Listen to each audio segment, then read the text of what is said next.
The Sixers had to bring Joel Embiid back if he was ready and able to play, simply because they're drawing dead in this matchup without him. Their only shot to really flip the script would have been for Joel Embiid to come back and just be incredible and change the dynamic of the series.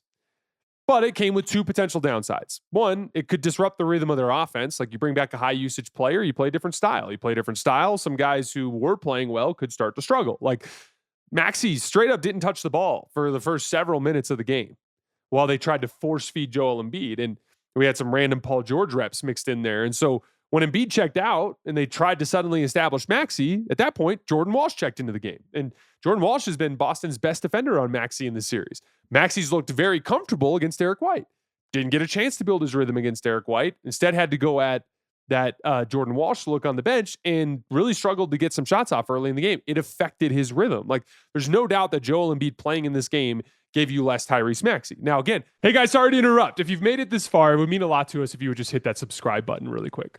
There's a possibility that he just comes out and he drops 40 and all of a sudden you have a better chance to win. That's the upside. But the downside is like Tyrese Maxey has been able to get wherever he wants for the most part in this series. And so in a lot of ways, like, while the ceiling with Embiid can be higher on offense, the kind of like expected average performance of that group, I'd argue, is actually a little bit more scary for Celtics fans if it's Tyrese Maxey driving and getting wherever he wants and hitting all these shots. But again, I don't think they were going to beat the Celtics with Maxey anyway. So I understood the risk reward proposition of them just throwing a curveball into the series and seeing if Joel Embiid could kind of mix things up. The second piece of it, though, was that it dramatically drops the overall foot speed of Philly's lineup. And that forced them into rotation a lot more than they usually are, because they were bringing Embiid way out to the level, and now you're in rotation and he's just not as fast. And that affected them in several areas. After logging just 28 spot-up opportunities per game in the first 3 games for Boston, they logged 37 tonight. Highest of the series, obviously way over their series average. They ended up having to go to some funky defenses. Like, they tried Joel Embiid on Jordan Walsh, which allowed the Celtics to post up Vucevic. They tried zone. Boston scored on it both times, and they had to abandon it. The point is, it throws a lot of variables into the equation, and had those variables gone their way, they might have been able to make the series interesting, but instead, most of the variables went against them. Embiid was good, but he wasn't great. Tyrese Maxey got 14 shots up.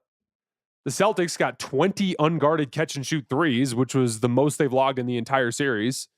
They made 24 total threes as a team, their highest total of the series, and this thing wasn't even close.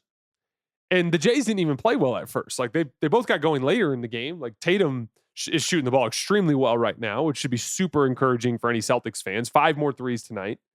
Was hitting them, popping out of screens with guards. He did that with Pritchard and with Derek White. As Philly cannot help themselves with this, like, putting 2 on the ball thing, which just continually puts them in rotation. And Boston, just when they pass, they just get great looks out of it. But he was hitting them out of spot ups. He got one off of a Jaylen Brown double team in the second half.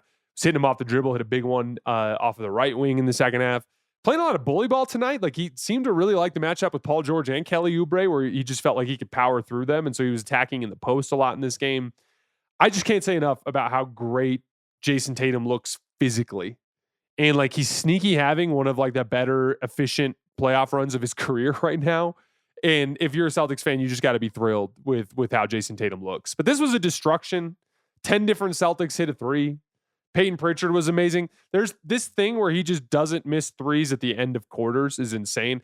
There's this really fun Mike Tirico sequence at the end of the first quarter where he's dribbling and Mike Tirico's just going, is he going to do it again? Is he going to do it again? And, like, you're watching, you're like, yeah, Mike, he's probably going to do it again. And he has like this mix of improvisational kind of like creativity with his shot creation.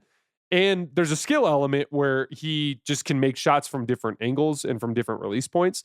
And that's what makes him so good in those situations, because all the shots that you get in those situations are typically unorthodox, right? And so players that are like really creative shot makers that don't necessarily have super robotic form are going to be the guys. Like, for instance, take another great shooter who's more robotic and fundamental, like Sam Hauser. Like, Sam Hauser is not the kind of guy that's going to be able to look at a very unique set of circumstances with like bodies in front of him and have to take a weird shot from a weird spot on the floor with a weird release and be able to just kind of run through that skills challenge, so to speak, and knock it down.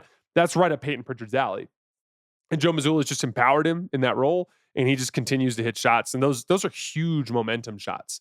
It really felt like a shotgun blast to the chest for Philly when Payton made that shot. I don't think anybody thought Philly was winning that game after Payton ended the first quarter like that. But the Celtics are cruising. I picked the Celtics in 5 before the series, and it looks like that's where we're going to end up.